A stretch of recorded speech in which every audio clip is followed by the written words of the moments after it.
Welcome everyone to Male Fuzz TV. I am Peter, that is Tara, and we are going to talk about Star Trek Picard Season 3, Episode 9. It is called Vox. So, full spoilers for the episode, as always. Do I do a victory lap? Look, I'm not going to say I didn't enjoy some of the events that happened in this episode, because, ultimately it worked, and I was feeling the feelings by the time we were deep into the big nostalgia thing towards the end. But when it started, the shitty grin I had in my face, because I'm like, I've been saying this all season.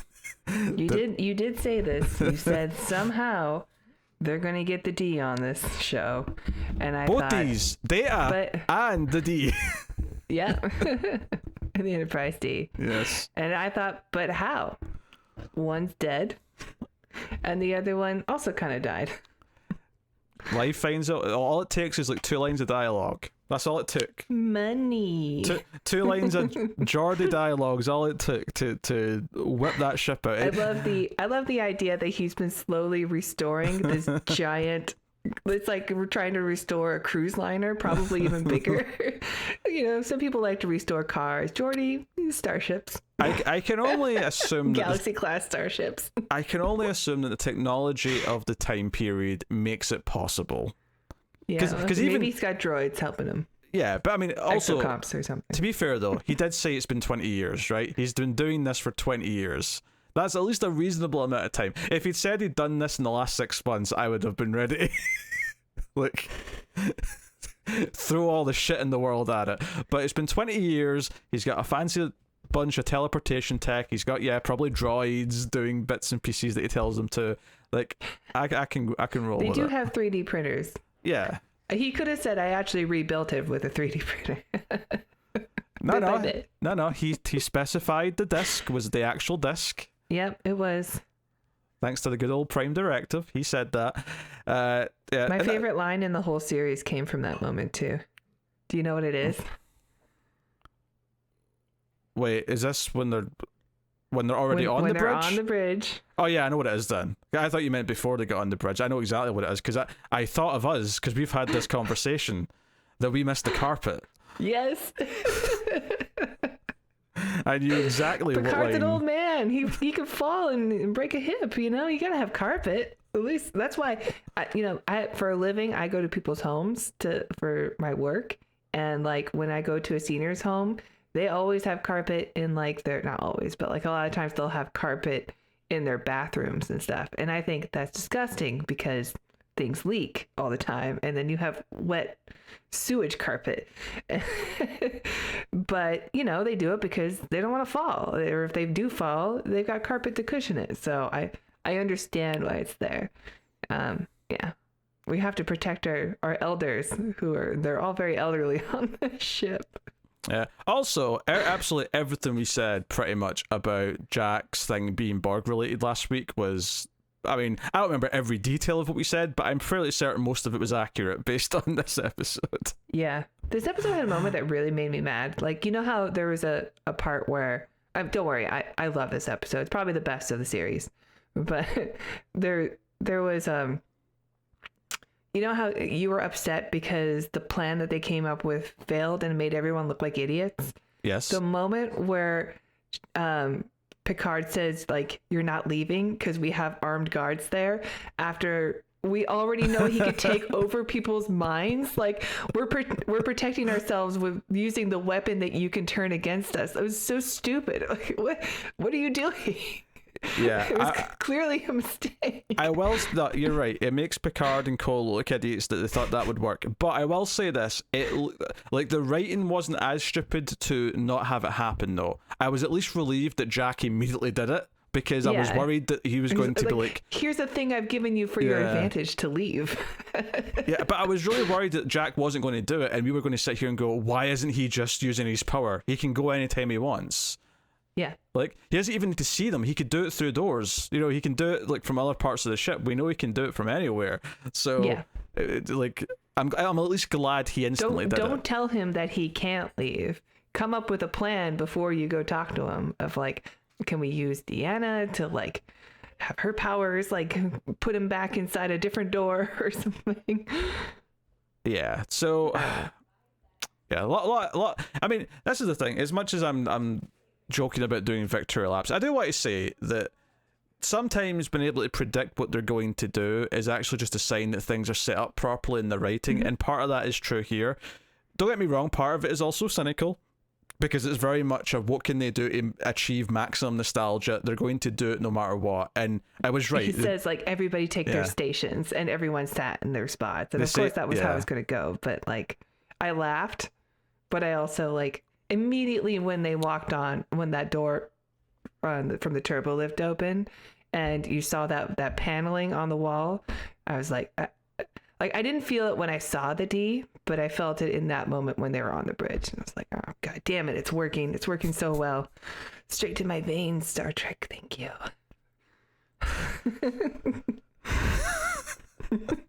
I'm just, the sentence, I didn't feel it when I saw the D, is just replaying in my head over and over again.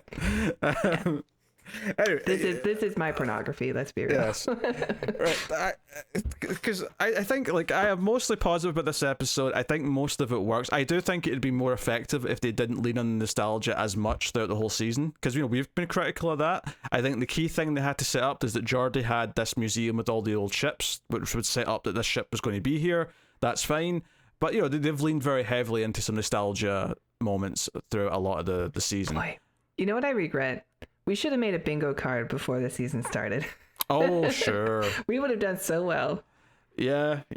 I like I say, part of it is that it's been set up, and that's fair enough. Like, one thing that kind of made me laugh, but I do think it was a smart bit of writing, is that the idea that this new tech the Borg are using to control everyone, like, it only can be implemented into a human before they've turned 25, because that's when your lobe stops developing or whatever, right? And instantly I sort of smelled and went, so only the old people can now save the day. And like, it's actually quite a smart tactic, but at the same time my cynical brain was going, so now only the geriatric cast members can be the ones to do anything. Perfect. I mean, it makes more sense than, like, the old crew of the Star Trek, of, like, the Enterprise. What was it, the sea they were on in Star Trek 6, where everybody was super ancient but they still had their same positions on the ship. Like, come on. Everyone's too old now. Yeah, and the other cynical part of me as well is the moment where, like, the three people who are not like TNG characters, like, stay behind, and I'm like, this is very convenient that only you three are staying behind here. Yeah. Also, R.I.P. Captain Shaw. He was my favorite of the new characters. Shaw's gone. I knew that'd upset you. I wasn't particularly pleased about it either. I had a bumpy introduction with Shaw, but I have enjoyed his presence over most of the season. I think he was a good new voice for the show. Yeah, it was funny though, because, like, he's, like, staying behind, and so is Seven, and then someone said, "Rafa, you go now," and then and before she said it, I went, "She can't go with them. She's not TNG." And sure enough, she immediately said, "No way, I'm staying."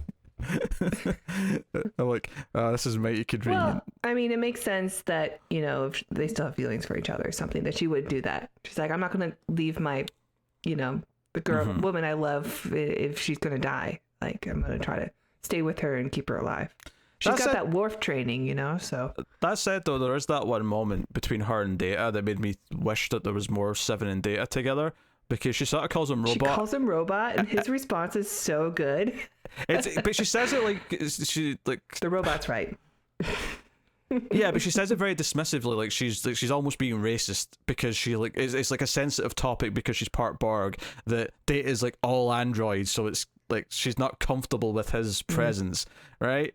It's interesting. I didn't take it that way, but I know her personality pretty well from Voyager, so I just took it as like a comedic thing, because she's, I don't know, maybe she's never really dealt with an android. Well, that's not true. She was in season 1, so I don't know. Whatever, that's how I read it. you poo-pooed it all now, so it doesn't matter. All right. Go watch all the other series and then come talk to me. I'm getting there, okay? It takes time, okay? It's going to take you like 20 years to get to Voyager. I've got a ginger who's unreliable to to record with. Okay. The man's gonna have a wife soon. All right, he's gotta work. Yeah. So there was that. Actually, and Data also gave me probably maybe my biggest laugh moment of the whole season, because I just uncontrollably laughed when he made a line, where Geordie's like trying to tell him to be optimistic because Data's been kind of doom about how bad everything is, and he just turns and smiles, and he says, "Data, try and be more positive." And he just turns to him and goes, "We might die quickly," and he does it with this big smile. That was such a good like Geordie and Data moment too. I don't know. It felt like the old crew, like those two together. At least it felt like them from maybe like Generations or the movie also. But it was nice to have Geordie and Data together, and they had a moment where Data's like trying to tell him how to be more human or how to do the situation more like a human would, and then Data does his best, but it's just so off. Yeah, the difference being though is that he really actually feels now, so there is kind of like a more of a human quality to it. Yeah, there's more emotion, plus he's not gold anymore, he's pink. Yeah. I think it was interesting here is we talked about this a lot last week, is the structure of this and how these last two episodes feel kind of cordoned off, and even to the extent where they didn't even introduce the fact that the Borg were the real villain until this episode. They sort of left us on that cliffhanger with the door last episode, and then this episode opens with the revelation, which I have a few pointers I'd like to discuss on this revelation. A few things. I don't know if I can be enlightening at all. Well, no, I don't want you to think I'm going to. I'll save that for a minute. Number one is that it is kind of an interesting tactic that all of it, because at first I was like, I was thinking the Borg and the Changelings were separate entities, but for whatever reason, the Borg were using Varric to get to Jack, right? But obviously, as the episode goes on, it's become clear that the Borg and the Changeling are just allied, right? They're just working together to get back to the Starfleet. They're two big baddies of Star Trek. Right? So, and to be fair, we did talk last week about how the Great Line and the Collective kind of, there's similar concepts there that maybe they can relate to each other, so they understand each other maybe on some level. Yeah, and I would think it'd be very difficult to assimilate a changeling. Yes. Like, it's probably impossible. So the only thing they can do is team up. Like, the Borg would have nothing that they can use. Like, they wouldn't be able to assimilate them, so they're kind of useless to them. So that's fair enough. But I will say this, though. Like, this suddenly being the Borg or the main enemy in the last two episodes does make it feel a bit oddly weighted, because we spent so long with the Changelings and Varric, and now the Changelings feel like such a small part of what's going on. Yeah. It is kind of funny though that they were simulating like Starfleet and on whole, when in a weird way. I already compared what the Changelings was doing to Secret Invasion, and this is still kind of that, just in a different, a slightly different, more Borg way of doing it, where they're taking over the actual people instead of just swapping them out. But okay, I've never read Secret Invasion. I've never actually read it either, but I'm familiar with the That's basic, what they do. I just assumed it was more like the Changelings, where they just no. It is more like the Changelings. Okay. Yeah, I wasn't saying that it was more like the Borg. I'm just saying that it's still similar though, because it's still this idea that they've been stealthily like putting this in. So they've basically turned a bunch of all the young people into like double agents that are like, or sleeper agents, I mean to say, where they just like turn when the thing turns on. But the other Star Trek: The Division. The other point that we have to talk about, and this is maybe a true negative that we have to discuss, is there's a line from Beverly Crusher once they're told, once Deanna like runs away going, "Oh, the Borg cube, I saw the cube, it's on his head, he's a Borg," or so, to that effect, right? I'm dramatizing a bit. Right? She definitely was flailing. Yeah, there was some flailing going on, yes. When she tells Picard and Crusher this, Beverly says, "No one's even seen the Borg in over a decade." I'm sorry, what? What's that now? No one's seen the Borg in a decade? What are you talking about, you daft woman? Picard, say something. Picard doesn't even give her a look. Yeah, that was the season finale, was the Jeri Borg Queen, where the Borg united with Starfleet in a big way, in a big, like, we're going to save Earth. Are we just ignoring like season 2 entirely here? Like, what's happening? Well, we can't, right? Because there's so much carryover from season 2. Is there? Did they change the timeline? maybe Jeri Borg are not the same Borg, so they're just not including that in the statement. I mean, I get that Jeri Borg and this new type of Borg were kind of like a separate offshoot or whatever, because they were from a different timeline or whatever the reasoning is, but it still doesn't make her sentence make sense though. And it's not like it was this secret thing that's redacted. There was tons of ships there witnessing this Borg ship, the big vagina ship, if you remember it correctly. Yes. Like, I just have like, but everything with the Borg in this just felt like it was completely ignoring that they had any presence of any kind in season 2. Can you imagine the weight of seeing this Borg cube in his mind? How heavy and big that would feel if we didn't have the first 2 seasons of Picard. Oh yeah, it would be way more meaningful. It's like I was just saying about the nostalgia. If they held back in the nostalgia, obviously there's going to be some because you're dealing with these characters, but if they held back in the nostalgia more, this moment where and it's already quite effective. Like I was even tearing up a little bit when they were looking around and the actual, the arc sort of way was there, the little ramps at the sides, like all that stuff. But it would have been even more effective if they'd held back in nostalgia. And this Borg cube reveal, as much as we might have predicted it, and all the reasons why we predicted it last week, they hold up, they make sense, and that's decent writing.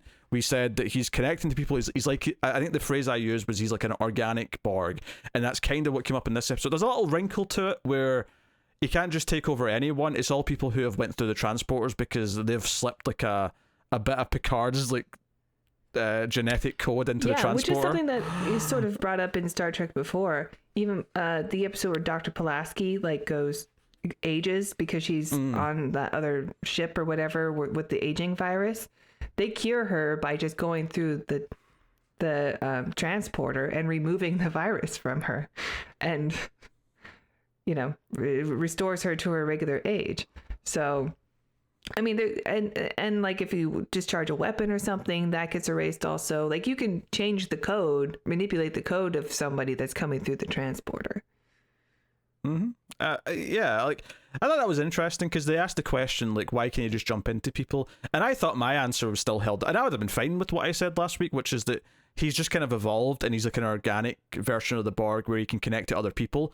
Whereas here, obviously, they've made it clear that's not the case. It's that no, they've put a little bit of this kind of like hybrid DNA from Picard into all these young people, and it's not going to affect the older people because they're already too old. Which, by the way, if I felt a little bit weird about the fact that I'm actually in this post-25 group with all the old people on this show. Like, I mean, they crack some jokes about wrinkles and grey hair. I'm like, yeah, but all the 30-year-olds are also like fine and in this group too. Where's all the 30 and 40-year-olds in this mix? Everyone's in their 70s. Well, that's not even true because Picard's like 110 or whatever he's supposed to. You know what I mean? Like, he's a robot. Yeah. I don't know. It was cracking me up that I'm like, wait, I'm with the olds. I'm not with, like, I'm much closer to Sydney and Jack's ages than I am these old bastards. What are you doing, show? Making me feel ancient. Agreed. Although you are old. That's just part of the deal. Part of the deal of living is that you get old. I am younger than you. I know. Look, I've got grays. Yeah. They're kind of splayed out right now because I didn't do my hair, but... So, yeah, anyway, all that stuff that they sort of like reveal about like these connections and the Borg, like, I think most of it works, most of it makes some sense, other than the fact this weird like, we're just going to pretend we've not seen them in a long time, even though that's not true. But I know, yeah, it was such a strange line. I mean, the only thing I can think of is if they really just consider the Jeri Borg to be some sort of offshoot that's different, and the actual Borg, I suppose we've only seen like the broken down Borg ships in season 1 with the XBs and stuff on that, and not really any real Borg there. Yeah, you know. It's funny because other than the fact that he's in the positronic body, like this season actually benefits from not seeing the first 2 seasons. I think that this is more effective if you haven't seen the first 2 seasons. Totally. I mean, that's probably how I'll recommend people to watch it. Yeah, basically all you would say is like, don't, Picard got sick and they put him in a sort of Data-like body, right? That's all you need to know. Just go. Yep. That's it. Door the space buttholes opening and the squiggly doos of robots coming through. Do you remember Soji? Do you remember that character? Like, yeah. I forgot her name, but yeah. And the elf dude, the Australian elf dude that decapitates people. Elrond. That's what I was trying to think of. I was like, Remar? No. Elnor, yes. Elnor. Elrond is the king of Riverdale or whatever. The elf king. Oh, is that a Lord of the Rings thing? Yeah. I was never going to recognize that. That's okay. Yeah, it's just this wild to me just how much, because even these last 2 episodes, like, this felt like a next gen movie, where you'd have to like rush the setup to it, but it almost feels like the first 8 episodes were a prologue to do whatever they were going to want to do in these last couple, and it even ends on like Picard saying engage and then flying off to save the day. This is your final cliffhanger, your last hurrah, because the next time we see them is the last time they're all going to be together. Don't get me wrong, most of these cast members might guest on other shows in the future, you know, in the same way that in Next Gen, you got a Scotty episode or you got a whatever episode. I could see that happening in future Star Trek shows, but this probably is genuinely the last time they're all going to be together, if nothing else, because just a lot of them are really old now. So, yeah. Like, chances are pretty slim it'll happen again, so... Do you think there's I would put this on my bingo card, that we would get at least a Janeway appearance in the next episode, the last episode. You think we'll get Janeway? The Admiral Janeway will show up in some way. I think they've probably saved a big cameo for the end. I actually thought they were going to cut it, because they cut to an old woman yes, for Frontiers and Day. That's the only thing that that makes me doubt it, because we get Admiral Shelby instead, where that would have been a perfect Janeway moment, except, you know, she ends up dead at the end of it, so you wouldn't want Janeway to die. Of course, yes. Shelby, of course, from Best of Both Worlds, who I did not recognize, I have to admit. Yeah, I recognized her right away. I couldn't remember her name. I had to look it up, but I was just so... Actually, I guessed it before you told me, because I was in a chat with you about it, but it came to me eventually. No, I didn't guess it. Riker said it. That's what it was. I won't take credit for it. What a roller coaster are you taking credit there and then realizing you can't take credit. That was delightful. Dang it. Yeah. At least I'm honest. And my memory's bad. Yeah. So... Yeah, the Jack stuff's kind of interesting. Obviously, he kind of just leaves the episode like quite early on. You know, he goes to the Borg cube, which does beg the question: is this the same cube that everyone was on in season 1, or is this like a different cube? Because I thought there was only one cube. This one's definitely been hiding. Yeah. So yeah, he goes to the cube and he talks to a queen who we'll only see from behind, and we hear the voice. But it is the voice of the Borg queen from First Contact. I did not notice that. Oh yeah, that's definitely her voice. I've only seen the movie the once, so I was never going to recognize it. Unfortunately, the Borg queen from the lady who played the Borg queen in the last season passed away. Yeah. That was very sudden. Maybe obviously not to her because she was sick for a while, but to the public it was very sudden, because like she was in stuff like right up until she died. It was, you know, she was working. She was probably too sick at this point to be involved, because I'm sure they shot this at the same time, so. But maybe things like took a turn for the worse, because I'm sure they would have used her if they could. Yeah. But then again, we are doing a lot of nostalgia stuff, so maybe getting the actress from the First Contact. So, yeah, at least her voice anyway. Yeah. I mean, they said there was a tachyon field thing going on, which turned out to be a transporter thing. My guess is because the Borg Queen did die in the film, in First Contact. She did. So this could be tachyon. Yeah, maybe not. Maybe it's like chrono, whatever, is for time travel. But I was thinking maybe like this is a Borg cube from that time that has traveled to the future and has been hiding. I don't know. Well, maybe it's not traveled though. Maybe it's just been waiting since then. It's just been hiding in the same way that Doc Brown. But she's dead, so like I'm thinking it's like a Borg queen from when she was alive has come forward in time or something, in some other timeline maybe. Okay, sure, but I'm just like, because it's all like, and it's all like damaged, and it's been hiding its heart. Like, it would probably make some sense to me if they said, "Oh, this is like, whilst everything else has been going on, this has just been sort of sitting in the background because it's like from an earlier part of the timeline, and it's just been waiting." In the same way that Doc Brown has the DeLorean hiding in a cave for Marty to find later on, whilst all the other things in the movies are going on, there's this DeLorean in a cave somewhere because it's back in the past, kind of thing. Yeah. Okay. I'm not saying that's what they're doing, but maybe they're going to explain it that way. But Jack hooks up with some cables, and that's the last we see of him. So he's so I presume the fight for Jack to kind of gain control and like be himself and be the human Jack rather than helping the Borg is going to be like the emotional like Jack, fight it Jack kind of moment next episode. Oh yeah, I mean, I think you talked about it last week where like he feels disconnected from his family and stuff like that, and not really part of anything because his mom was sheltering him and keeping him away for his protection. So now he's part of the family, he's part of the collective, and now he's going to have to get out of that by, joining his actual family and his father reconnecting with him and telling him he loves him and blah, blah, blah. Yeah, all that stuff. I did kind of laugh a little bit because Beverly's like, I gave Wesley too much freedom and he left me. Too much space, and I lost him to space. Yeah, and now I've like clung close to Jack, and now he's left now too. Nothing I do is right. I'm a terrible mother. Doesn't matter what tactic I use. Yeah, I mean, her and Jack, their relationship does feel kind of cold.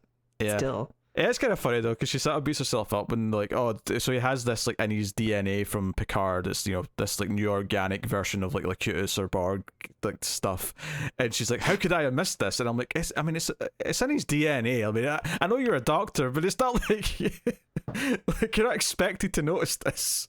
Yeah. So this was all part of the long game for the Borg anyway. Like they imprinted this into Picard from when he was Locutus in hopes that he would father a child? No.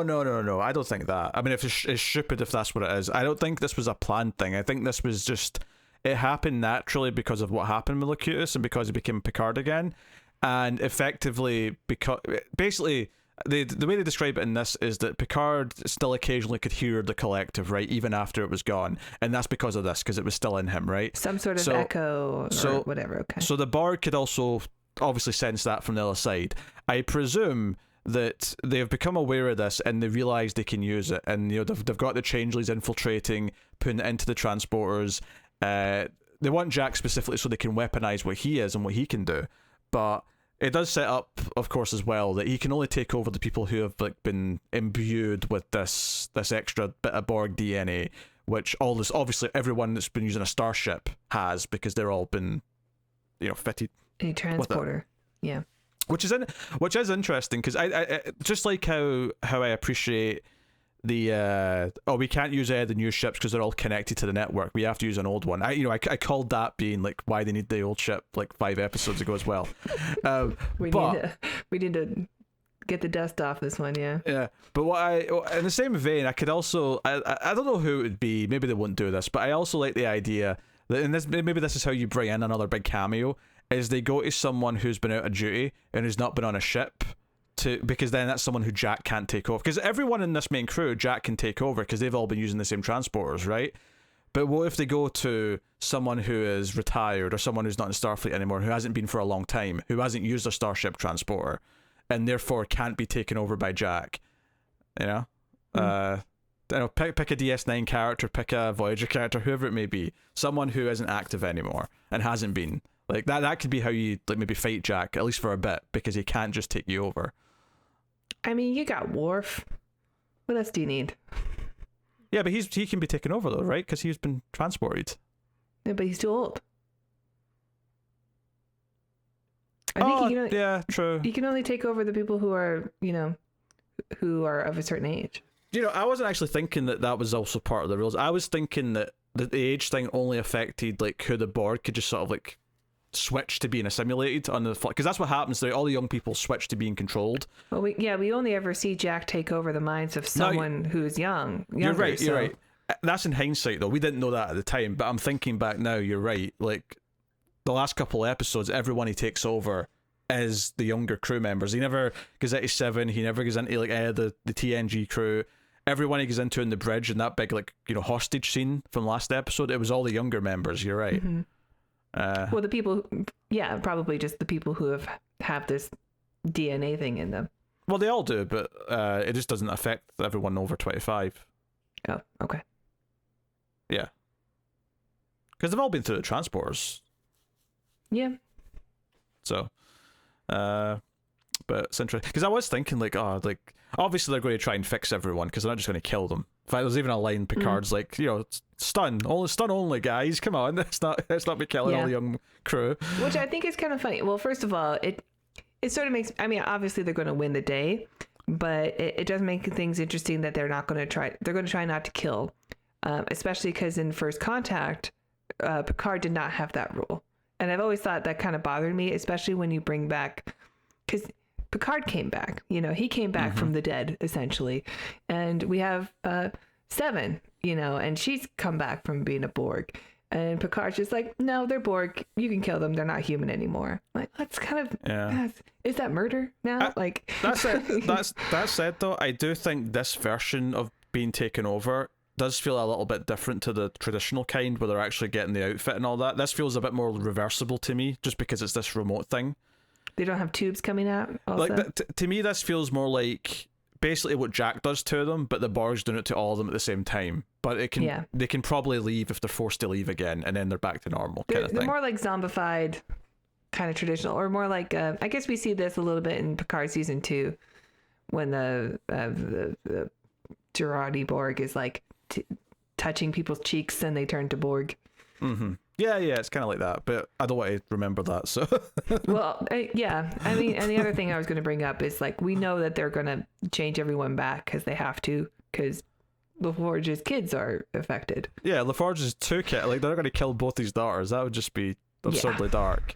Last time we see LaForge ever in a Star Trek property, he's just Data holding him as he cries because both of his daughters are dead. Children.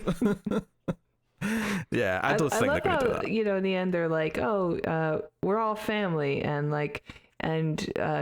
Jack and Sydney and the other one is our I can't remember her name. They call her LaForge, so I don't remember. But they're all family, and well, what about Riker and Troy's kid? They've got a kid. Where's their daughter? Where's Kestra? Well, no, I think they are family, but they're not in danger right now, so it's fine. You don't think so? Wouldn't she be at Starfleet Academy by now? Because she's on her own. I don't know. That told me that. But the difference is that Geordi's kids and Jack are directly in danger right now because they've been taken over / That's true. Into the belly of the beast. Know. Have they even brought up Kestra in this season? No, they have not. I assume there's a babysitter. Because she was all 10 when we saw her in season 1? Oh, she was older than that. Maybe 12? She was older than that, I think. Was she? Yeah, she was 14, 15. She may still be in high school then. Maybe. I don't know how much time has passed between each season, but I mean, it only feels like it's been maybe 3 years in universe, if that. I don't know either, but I feel like it's been at least 2 years since the last season. Really? I want to say it was because of the first episode. They kind of say some time has passed. Because Raffi and Seven are not together, and there probably is some for a while. There's probably some nitty gritty stuff that you can notice that'll give you exact numbers and dates that the super nerds will look for. I just go on feeling unless they tell me straight up how long it's been. I can't remember, but I want to say it's been a couple of years. Because, there's just people's lives are very different from where we left off in the end of season 2. Excuse me. I was going to keep talking, but I had to burp. You man in the fort, I see, as always. Super trustworthy. I said some things, but then I had to burp because I'm drinking carbonated water. Are you expecting me to edit this out? No. Because I wasn't going to. We've been doing this 4 years. I know the drill. Yeah. But no, I mean, like, it's for any nitpicks that I can throw at it, like, I did find a lot of the action relatively thrilling. I did find the actual, as much as it was the most predictable thing in the world that they were eventually going to be on the Enterprise D, right? It was so predictable. It did feel good. Right. And I enjoyed the little dig at Worf. Was like, well, we can't get on the E, can we? And Worf been like, wasn't my fault. Yeah. What we said. I want to analyze this for a minute, because we don't see an end of Enterprise D. Like, it doesn't explode or anything at the end of the films. You mean E? Enterprise E. Yeah. Did I say D? I think you said D. Sounded like you said D at least. I got D on the brain. Big D. Love it. Well, I know what soundbite's getting cut out. This is my porn. I'm going to play that again at the end about 5 times. I got D on the brain. Big D. Love it. Well, yeah, so the Enterprise E, we don't see what happens to it. So, but apparently something happened to it, which is fine. I think because they say, they all look at Worf, I'm like, either Worf is the reason that something happened to it because he made a mistake, or maybe he was Captain Worf of the Enterprise E. Well, yeah, I actually just assumed that this was something from like one of the last couple of movies that I've forgotten because I barely remember them. But this is actually funnier. This is funnier to me now that you're telling me this isn't something that happened, and it's just like a little... Unless I'm misremembering, because it's been a while since I've watched Nemesis, but yeah. I don't think anything happens to it. Like, I'm sure it gets, beat up a bit, but... I think that's kind of funny though. That's just a little breadcrumb of like, and Worf crashed Enterprise. I wonder if there's something in like comics or book lore that, because that's the Titan comes from books. Oh, really? So, okay. And that was Riker's command. So I don't know, like maybe something happened in the books with Captain Worf. Yeah, maybe. Yeah, I enjoyed that line though, and I did enjoy the like them stepping onto that bridge should have felt like a big moment. They treated it like a big moment, and as much as I can critique maybe them holding back so that this felt even bigger, because I think it would have hit even more. It still hit pretty well. So, it's the sort of thing where this was the obvious thing you had to do when you had all the crew together. It's so funny that this happened in this episode, because earlier today I tried to watch the episode on my phone or during like a lunch break. And I was technically outside in my car, but it was overcast, and I thought, I could watch this episode. And the opening in Jack's like mind with Troy, like it's so dark. Like I can't see anything. I have the brightness turned all the way up, and it's just too dark. And I was just so upset about it, because Star Trek, it's not like it's not known for being a colorful show or something. Like, and I've been so upset by the look of these shows and these ships, and then we get this at the end, and everything's so bright, and there's a lot of beige, but like it's familiar, and everything lights up, and it looks beautiful, and everyone looks good in it, and it was so warm, and nostalgia warmth, I get it, but like it does look better. It looks better. No, every scene on the ship, which, let's face it, is the vast majority of this season, has been like really dark. Like it's just been a really dark looking show. And it has been like the whole time. But season 2 had stuff out in the daytime because they were in the past and stuff like that. This season is like 90% of it's been on the Titan. Like we've basically just been on that ship for the vast majority. And the things we weren't, it was Raffi in the old ship or on the shady market area and that planet. And that was also very dark. Like everything has been very mood lighting constantly. And it did feel different. I felt like, in a weird way, you could almost say it's a long game, because they wanted this moment to feel great when all the lights turned on and it looked great again. But it's like, do you want to really sabotage season 2? But do you really want to sabotage your entire goddamn show into looking not good, just so that it'll look great at the end when it finally turns right? Yeah, when those lights come on and everything's just like super well lit, and you're like, oh, this must be so nice. Like it's comfortable. It looks like a hotel room. Yes, like the Marriott or whatever the joke was. But like those overhead lights, it's so warm. It's warm. Everything feels nice, and happy. And it's like, well, they're gonna win. They're gonna win the day because they're on this this bridge that reflects hope. And I blame Discovery season 2 because season 1 is great, and the reason season 1 had a dark ship, like I know like the Shenzhou was darker and had a different theme and stuff than we were used to, and it took some getting used to. Everything was very blue and kind of like that new futuristic sci-fi look that everything has, but it still looks sleek and I didn't mind it. And then when we get to Lorca, and Lorca has to keep everything dark because he's a man of war, but also he's from the mirror universe and he has to keep the lights dim. And it was a very dark and moody aesthetic, sure.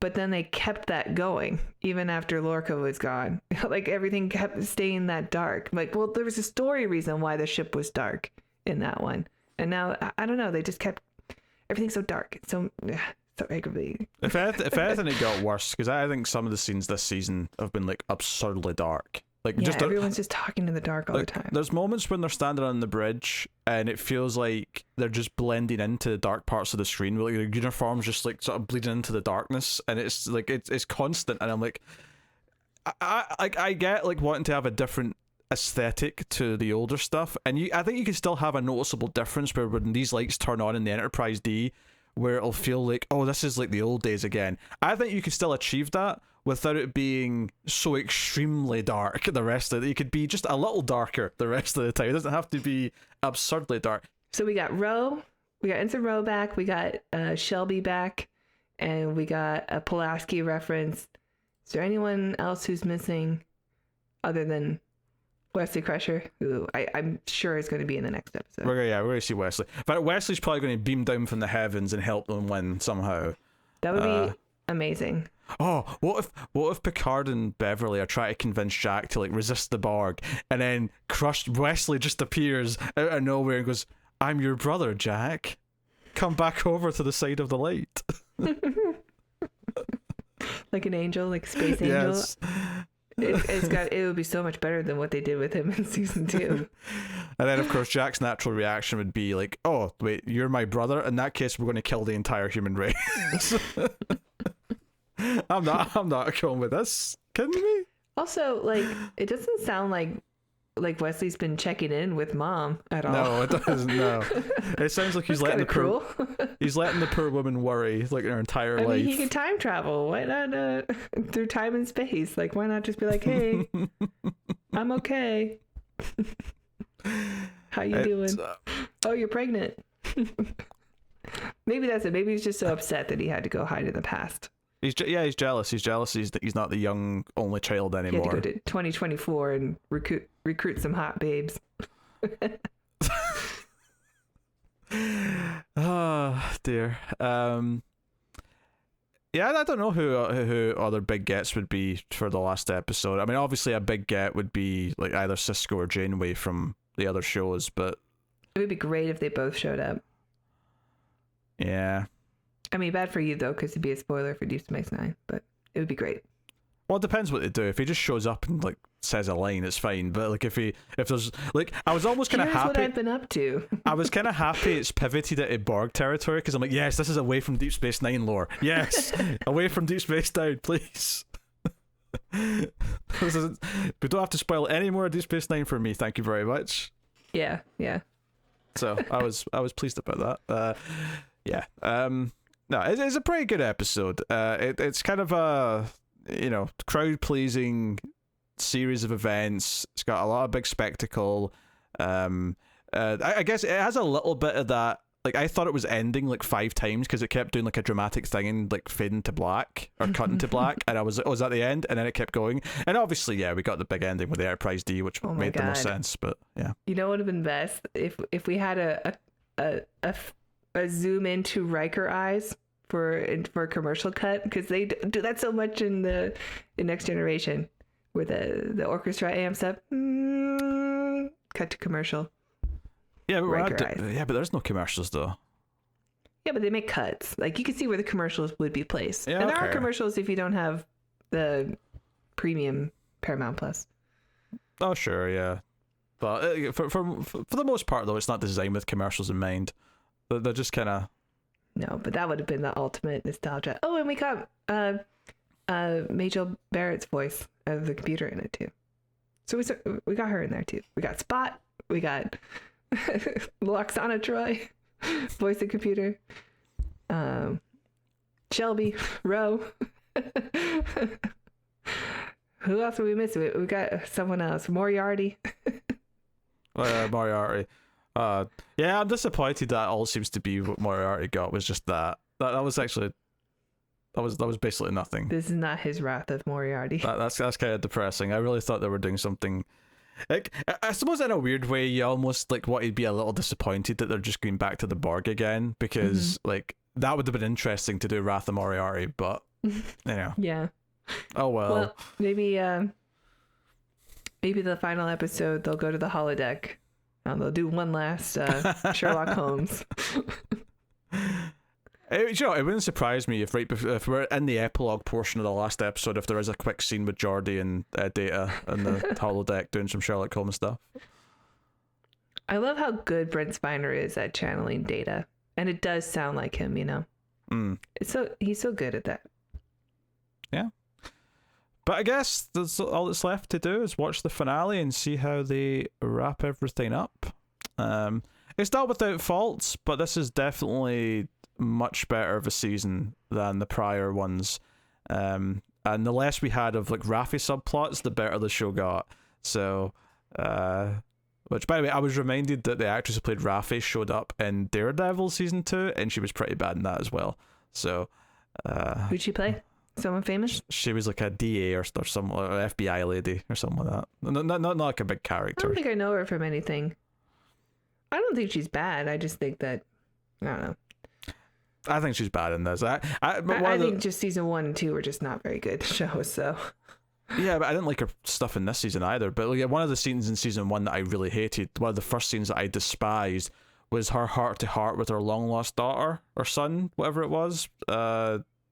A few episodes in. Her granddaughter, because her son has disowned her for being a druggie. Yes, and she had this sort of like breakdown moment with them, and I just remember being like, this is like shit. It wasn't well written either, but the acting was way over the top and whatnot. Are they not going to resolve that by the end of this show? No, please no. Forget it existed. Oh, come on. They got to do something. There's No, gotta be, maybe just an inspirational speech from Worf or something about how yeah, although he's kind of abandoned Alexander, so. Oh, that's who should show up next to Alexander. Adult Alexander should show up. Adam Alexander. Although I think that actor, unfortunately, is dead. Well, I could recast him. I mean, he's gone from like 10 to like 40. I'm sure we wouldn't notice. Yeah, I know. It's just well, one of them, right? Because there's 2 actors that played Alexander, so maybe they can get the other one. Oh, unless sure. they're both dead. Well, that's pretty tragic if both kids who played the young character are both dead already. But yeah, there you go. We'll be back next time with the series finale of Picard, and we'll see how it wraps up. But that is the review. So thank you very much for joining us. Let us know what you thought of this episode of Picard in the comments. Like, subscribe, ding the bell for notifications, all that stuff helps us out a lot. And of course, you can support all the content and keep it coming by supporting us over at patreon.com/MailFuzzTV or hitting the super thanks button on YouTube. But that'll do us. So thank you very much once again for watching or listening. We always appreciate it. Keep watching TV. Big D. Love it.